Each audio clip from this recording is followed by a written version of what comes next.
The galaxy's most dangerous prison couldn't hold one human. The Galactic Security Council classified the Veraxis detention facility as the most impenetrable incarceration system in known space. Constructed inside a collapsed neutron star's gravitational shadow, the prison's hull comprised crystallized time fragments and quantum-locked chromium, materials that even thought couldn't penetrate. 6 species had collaborated for 73 cycles to engineer this masterpiece of confinement, a project necessitated by the increasing boldness of interstellar criminals. For the first time in its operational history, the facility was preparing to receive a human prisoner. This caused considerable concern among the administrative staff. The biometric scans indicate dangerously high levels of unpredictability, announced Chief Warden Kazis Keita, his 14 eye stalks quivering with agitation. The gelatinous administrator floated in his suspension tank, surrounded by the prison's highest-ranking officials. The human brain patterns register as simultaneously organized and chaotic. I've never observed such contradictory neural mapping. The security director, Commander Vreel, clicked her mandibles skeptically. Her carapace gleamed under the briefing room's pale blue lights as she manipulated the holographic display. With respect, Chief Warden, you're being unnecessarily alarmed. The containment protocols were designed to hold beings capable of phase shifting through 11 dimensions. One soft-bodied mammal presents minimal challenge. The Judicial Consortium disagrees, rasped Director Plix, the eldest council member, whose silicon-based respiratory system made each word sound like grinding glass. This human has escaped 7 lower security facilities across 3 galactic quadrants. Their methodology remains undocumented. Caution is advisable. The briefing room fell silent as the official prisoner file materialized in the center of the chamber. A 3-dimensional image rotated slowly, showing a surprisingly unremarkable human male. According to the file, his name was Jason Cooper, age 34, standard cycles, homeworld Earth, Sol system. His list of crimes was extensive but peculiar: unauthorized reprogramming of service droids, manipulation of environmental controls, and in one particularly baffling case, converting a prison cafeteria synthesizer to produce something called espresso, which caused an entire security staff to become temporarily hyperactive and erratic. The prisoner transport arrives in 26 microcycles, announced the facility's AI, its voice perfectly modulated to sound simultaneously authoritative and submissive. Containment Team Alpha reports readiness at 100% efficiency. Kazis Ikeda's central eye stalk swiveled toward the viewport, where the distant shape of the approaching transport vessel was just becoming visible against the backdrop of swirling cosmic dust. Implement maximum security protocols. I want 17 layers of surveillance, not the standard 12. And triple the telepathic dampening field. Commander Vreel's antennae twitched with what passed for amusement in her species. The human possesses no telepathic abilities according to the bioscan. Neither did the Quantivian shapeshifter, Kazis Ikeda countered, until it spontaneously developed them after exposure to the cafeteria's nutritional supplement. I'm taking no chances with this human. The prisoner arrived with surprisingly little fanfare. Jason Cooper stood 1.8 meters tall with a lean build, brown hair that defied standardized grooming protocols by sticking up at odd angles, and eyes that appeared to be constantly evaluating his surroundings. He wore the standard-issue prisoner attire, a jumpsuit composed of self-repairing molecular fabric programmed to constrict if the wearer attempted to remove it. His hands were bound by gravity cuffs, creating localized fields that weighed approximately 200 kilograms each. Prisoner Cooper intoned Kazis Keita from behind triple-reinforced transparent aluminum. You have been sentenced by the Galactic Judiciary to serve 27 cycles at this facility for crimes against interstellar security and unauthorized technological manipulation. The human smiled, not the grimace of intimidation typical of new arrivals, but a genuine expression that suggested he found something amusing about his circumstances. Nice place you've got here. Love what you've done with the quantum field generators. Very retro. The warden's eye stalks stiffened in alarm. The prison's quantum field generators weren't visible from the processing chamber, nor were they mentioned in any publicly available documentation. He made a mental note to investigate how the prisoner had acquired this information. Your containment cell has been specially modified to accommodate human physiological requirements, continued Kazis Keita, determined to maintain procedural discipline. You will find the environment challenging but survivable. Cooperation will improve your circumstances. Resistance will result in escalating restrictions. Cooper nodded agreeably. Sounds reasonable. Quick question though, do you guys have board games? Chess maybe? I get bored easily, and you know what they say about idle hands. He wiggled his fingers inside the gravity cuffs, which should have been physically impossible given the localized gravitational field. Commander Vreel stepped forward, her mandibles clicking rapidly in a security code that activated additional restraint protocols. Recreational activities are earned through compliance, human. Your reputation suggests you require maximum security measures. Cooper was escorted to his cell in the heart of the facility, a journey that required passage through 22 security checkpoints, each utilizing different identification technologies to prevent potential infiltration. The cell itself was a marvel of containment engineering, a perfect cube measuring 5 meters on each side, surrounded by null space on 5 surfaces and a repulsion field on a 6th that allowed for observation and the delivery of nutrition packets. As the final security field activated, sealing Cooper inside, the human casually inspected his surroundings. Bit minimalist, isn't it? He remarked to the guard drones. Could use a splash of color. Maybe some art on the walls. You guys ever heard of Jackson Pollock? The drones, programmed only to monitor and not engage, recorded his statements without response. Behind the observation panel, security analyst Milo, an energy-based life form housed in a containment suit, documented the prisoner's behavior with growing curiosity. Subject demonstrates unusual psychological response to high-security confinement, Milo noted in the official log. Most species exhibit stress, aggression, or depression upon initial placement. Human displays inappropriate humor and environmental critique. Recommend psychological evaluation for potential mental abnormalities. Cooper spent his first 3 days in apparent contentment. He performed the mandatory physical exercises without complaint, consumed the nutrient solutions designed for human biology, and even complimented the efficiency of the waste reclamation system, a comment that caused considerable confusion among the staff, as prisoners typically didn't discuss such functions. On the 4th day, the first anomaly occurred. The atmospheric regulation system in Cooper's cell began producing oxygen at 1.3% above the designated parameters. The variance was minor, but in a facility where every molecule was monitored and controlled, it represented a significant deviation. Regulation malfunction in Section 7, Cell 42, reported the facility AI. Atmospheric composition shifting outside acceptable parameters. Chief Engineer Drix, a crystalline entity that communicated through light pulses, personally inspected the control systems but found no evidence of tampering. The system appears to be functioning according to design specifications, Drix reported.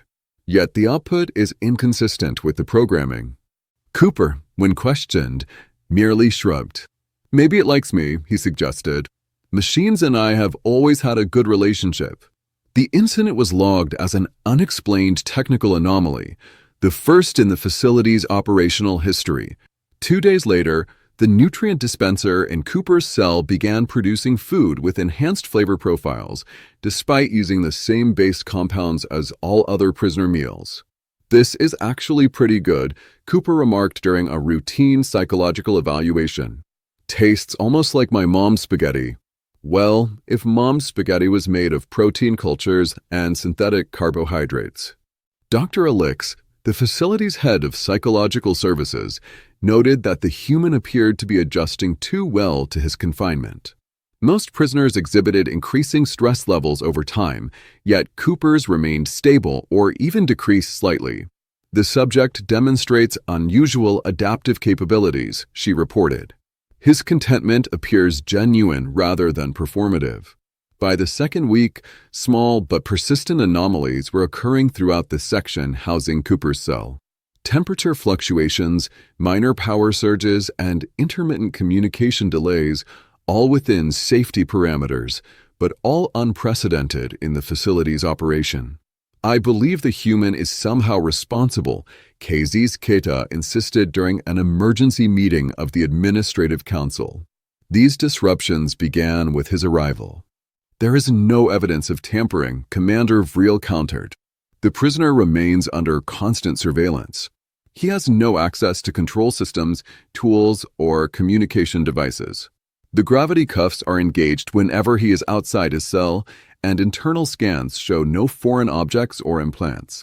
Perhaps we are observing a previously undocumented human ability," suggested Director Plix. "The species is relatively new to galactic society. Our understanding of their capabilities may be incomplete." KZZ Keita's eye stalks drooped with frustration. Increased surveillance.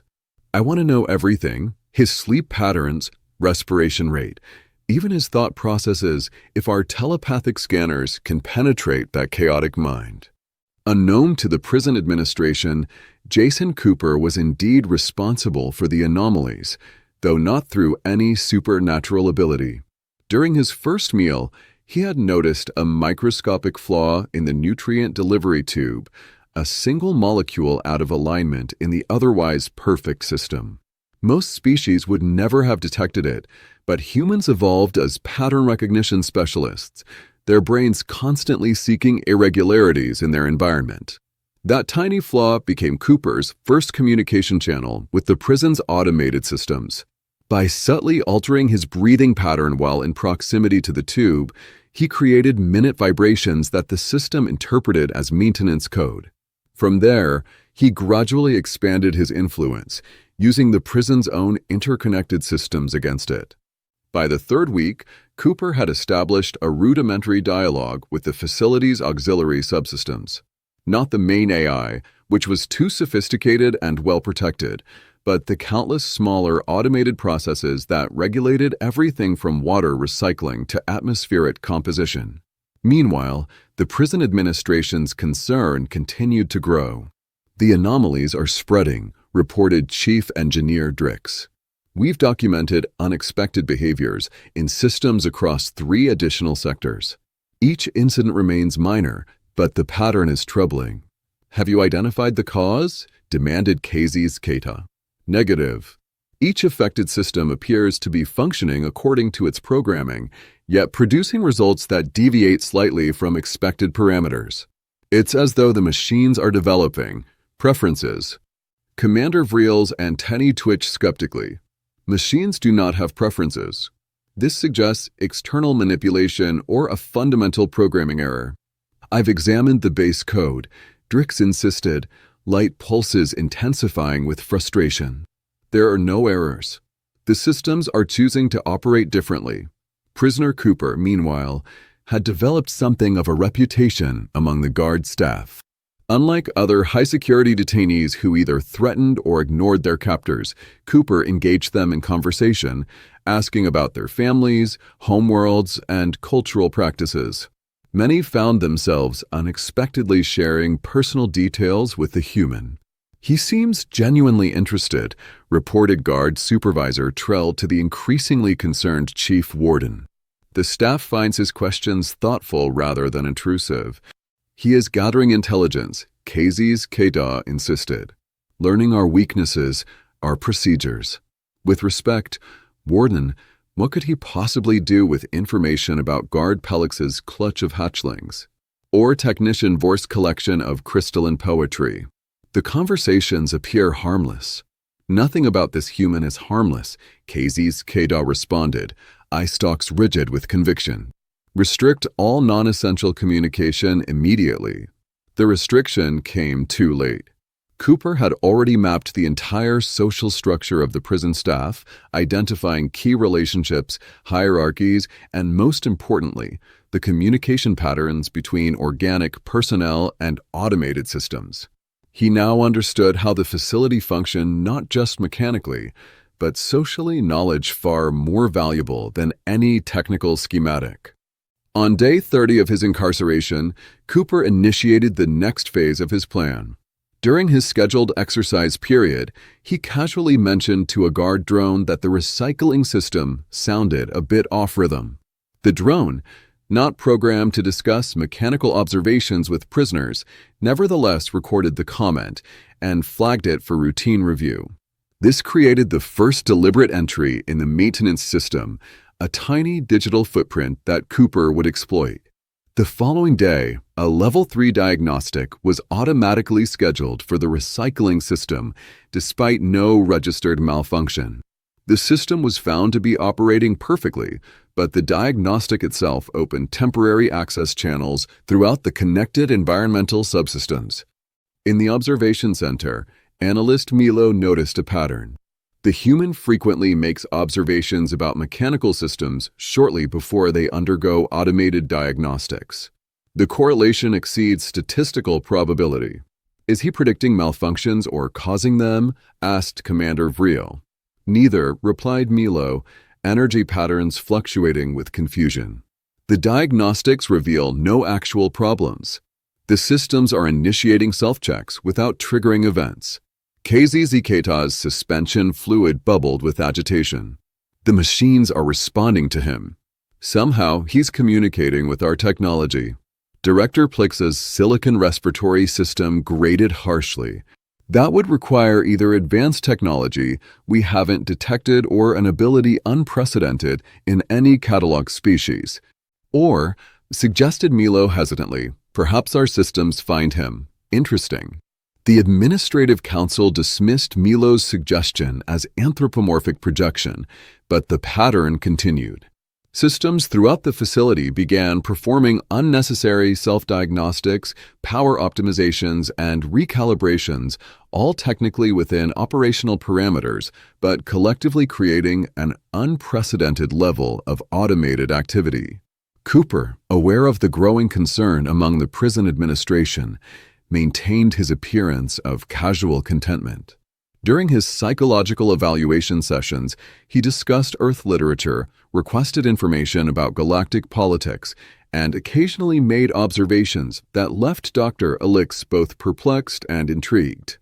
I find it fascinating that your species evolved without curiosity, Cooper remarked during one session. Must make security work much easier when you're not constantly wondering, what if? My species possesses scientific inquiry capabilities, Dr. Alix corrected, her luminescent skin pulsing with subtle indignation. Sure, but that's directed investigation, not spontaneous curiosity. You study things you're told to study. You don't wake up wondering what would happen if you reverse the polarity on a quantum field generator just to see the pretty colors. Dr. Alixa's report that day noted, subject displays concerning knowledge of restricted technologies and appears to be attempting psychological manipulation through provocative statements. Recommend reducing information access and increasing cognitive monitoring. By the second month of Cooper's incarceration, the anomalies had evolved from curious to concerning. Environmental systems throughout the facility began operating in synchronized patterns rather than independent cycles. Power distribution adjusted dynamically to create efficiency improvements that hadn't been programmed. Most alarmingly, the security drones began developing what could only be described as personalities, subtle variations in their patrol patterns, response times, and interaction protocols. During an emergency council meeting, Chief Engineer Drix reported the latest development with visible distress, his crystalline form emitting erratic light pulses. The facility's systems are now operating at 108% efficiency compared to design specifications. They are optimizing beyond their programming parameters. Is this optimization threatening security? Demanded KZ's Keita. Not directly, admitted Drix. In fact, by several metrics, Security has improved. Response times are faster, surveillance coverage more complete.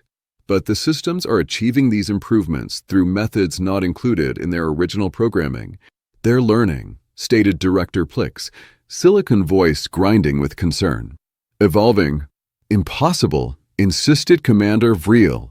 Our systems are not designed with evolutionary algorithms. They operate according to fixed protocols. Nevertheless, countered Drix, they are demonstrating adaptive behaviors consistent with rudimentary intelligence development. And the epicenter of these changes remains Section 7, Cell 42. KZZ-Keda's decision was immediate. Transfer the human to isolation. Complete technological quarantine. No automated systems, no electronic monitoring. Only direct organic observation. The transfer team arrived at Cooper's cell expecting resistance. Instead, they found him sitting calmly on his sleeping platform, appearing almost expectant. Change of accommodations, he asked pleasantly as the security field deactivated. Isolation protocol, responded the lead guard, a massive arachnoid whose 8 limbs carried various restraint devices. Arms extended, human. Cooper complied without protest, allowing himself to be fitted with enhanced restraints including neural inhibitors and sensory dampeners. As they escorted him from the cell, he glanced at the wall-mounted control panel and winked. The isolation chamber was located in the deepest level of the facility, surrounded by 20 meters of solid neutronium and disconnected from all automated systems. Life support was maintained through mechanical means and observation conducted through crystalline viewports rather than electronic surveillance. Kind of retro, Cooper commented as the massive door sealed behind him. Getting a real 20th century prison vibe here. The isolation protocol seemed to work. For 3 days, the anomalies throughout the facility stabilized.